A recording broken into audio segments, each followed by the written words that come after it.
Assalomu alaykum do'stlar. Mana Ramazon oyidagi ko'rsatuvlarimizni davom ettiramiz. Bugun mana iftorlik va saharlikda noto'g'ri va tartibsiz ovqatlanish erkak jinsiy hayotiga qanday ta'sir qilishi mumkin debdilar. Menga murojaat qilayotgan har 3-chi bemorda barvaqt evakuatsiya holati uchraydi. Soft brendi asosida ishlab chiqarilayotgan prolongatorlarni, spreylarni sizlarga maslahat beraman. Bu sizda bir necha barobar jinsiy aloqa vaqtini uzaytirib beradi. Men maslahat beraman. Soft brendi asosida ishlab chiqarilgan prolongatorlarga qo'shib lubrikantlarni qabul qilishi, ularni ishlatishi bu aloqani ravshanlashtirishda, sifatini oshirishda va sezuvchanlikni yanada yaxshilashda yaxshi yordam bo'ladi. Spreyni ishlatgandan keyin yuvib tashlash yodingizdan chiqmasin. Soft brendi asosida ishlab chiqarilgan prolongatorlarni mamlakatimizdagi aptekalardan yoki yozilgan telefonlar orqali xarid qilishingiz mumkin. Bu to'g'rida oldingi ko'rsatuvlarda ham qisqa lekin aytganmiz. Hozir bu narsani ko'proq ochib bermoqchiman, chunki juda ko'p savollar mana Ramazon boshlangandan keyin o'sha iftorlik va o'sha saharlikdan boshlanadi. Endi ko'pchiliklar bilmayman shunaqa qiladimi yo'qmi? Men o'zim maslahat beraman.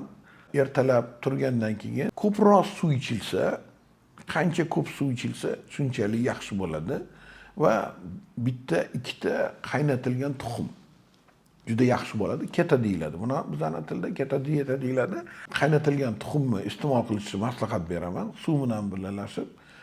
Bu o'sha parhezning eng zo'r yo'lini bittasi bo'ladi. Oqsil butun kun sizni ham to'q tutadi va meni qornim ochmaydi. Men butun kasalliklarimdan shu bilan xalos bo'lib olaman.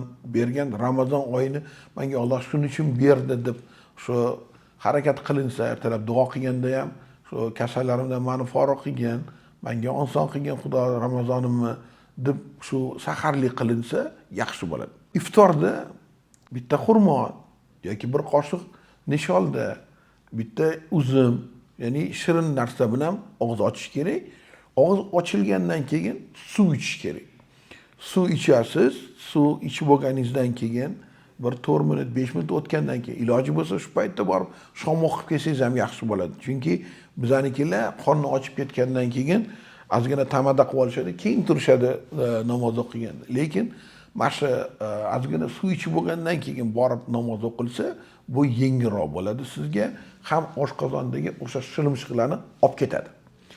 Shom o'qib bo'lib kelib, undan keyin iftorni davom ettiradigan bo'lsangiz, nur ustiga a'lo nur, ya'ni oshqozonning ichidan o'sha shilimshiqlar ketdi, oshqozon bo'shadi bo'ladi va albatta issiq sho'rva yaxshi narsa bo'ladi. O'sha issiq sho'rvani maslahat beramiz. Lekin shu iftorda ham shirinlikka, nonlarga, yeyishga kamroq harakat qilish kerak. Shirinlik narsalar hech qanaqa foyda emas. Sizni darrov kuchingizni ketkizib qo'yadi. Darsi ko'rsangiz ham bo'ladi. Qorin ochgan paytda bizda saqir tushgan bo'ladi-ku, shuning uchun shirinlikka tortadi-da, nisholda yegin kelib qoladi, boshqa yegin kelib qoladi. Shu ko'proq bilmasdan sumalay, hozir mana shuni sumalayni ham vaqti bo'ldi.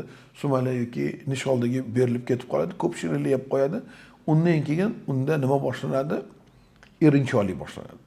O'rnidan turgisi kelmaydi, namozga ham, o'sha tarobiyga ham chiqmaysiz, kelmay qoladi. Uyda o'qib qo'ya qolsam nima qiladi? Shunaqa bahonalar bor-ku, uyda o'qisin deganlar, uyda o'qiyman degan narsalar kelib chiqadi. Shu erinchoqlikni olib keltirib qo'yadi. Sababi sizni organizmingizga tushgan shirinlik, shakarni miqdorining oshganligi sizni darrov o'sha bekuch qilib, o'sha holsiz qildirib qo'yadi. Oshqozonga qancha ko'p ovqat tushadigan bo'lsa, shunchalik holsizlanish, nafas olishni qiyinlashligi hosil bo'ladi. O'shaning uchun ozgina iftorni ham ozroq qilishi o'zi asli maslahat beriladi. Ko'p narsa yeyish kerak emas. O'zi ro'zani talabi ham xuddi shunaqaki, butun kun yeyotgan ovqatingizni 3dan 1 qismidan oshiq yeyish kerak emas har doim yeb yuradigan ovqatni. Shunda sizda kuch ham bo'ladi, quvvat ham bo'ladi. Xo'p, nima bilan iftor qilish kerak? To'g'ri, men maslahat beraman. Oqsilli narsalar bilan o'sha iftor qilinsa, qovurilgan yoki yog'li ovqatlardan qochgan yaxshi bo'ladi. Bizda ko'pincha shu butun kun och yurganimiz uchun iftorni bayramdek qilib tashlaymiz, ustol ustini to'ldirib tashlaymiz. Hali go'shtli narsalar, yog'li narsalar, shirinliklar, balobatlar, davay qorong ochganda anundan, mamundan yeb qo'yganingni bilmay qolasan. O'zi dasturxonni shunaqa yashatmagan ham yaxshi. Nima maslahat beraman? Birinchi o'sha namoz o'qib kelganingizdan keyin, nisholda yoki xurmo yeb bo'lgan bo'lsangiz, namoz o'qib kelganingizdan keyin kletchatka deymiz, ya'ni nima yaxshi? Pomidor bilan bodring bilan birga qatiqli salat, rediska bilan qatiqli salat, ko'klar to'ralgan o'sha salatlarni qatiqli bilan qabul qilinadigan bo'lsa, uni orqasidan o'sha qora go'shtli o'sha qaynatilgan bo'ladimi, qanaqa bo'ladigan bo'lsa, qora go'shtdan o'sha kesilgan go'shtlardan iste'mol qilinishi nur ustiga a'lo nur bo'ladi, ya'ni oqsil bo'ladi. Kletchatka bor sizda muammo yo'q. O'zingizda yog'ingiz yetarli, ichingizda shakarimiz yetarli.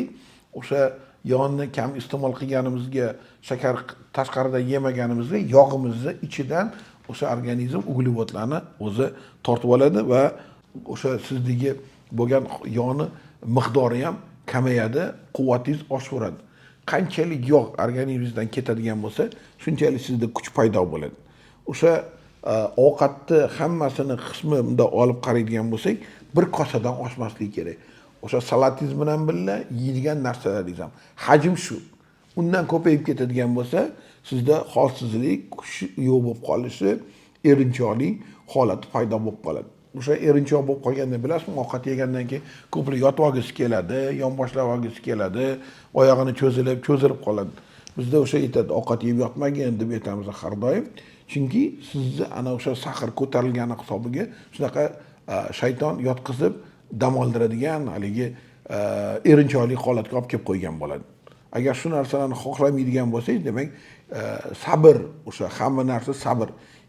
Ramazonda qanchalik kam ovqat yeyiladigan bo'lsa, nur ustiga a'lo nur bo'ladi. Bu hamma uchun juda foydali holat bo'ladi. O'ylaymanki, shu to'g'ri ovqatlanish, ayniqsa me'yorini bilish ovqatni, bu juda ham Ramazon oyida kerakli me'yor hisoblanadi. Hammangiz shu me'yorga, mezonga e'tibor qilishingizni so'rab qolardim. Xayr, salomat bo'linglar.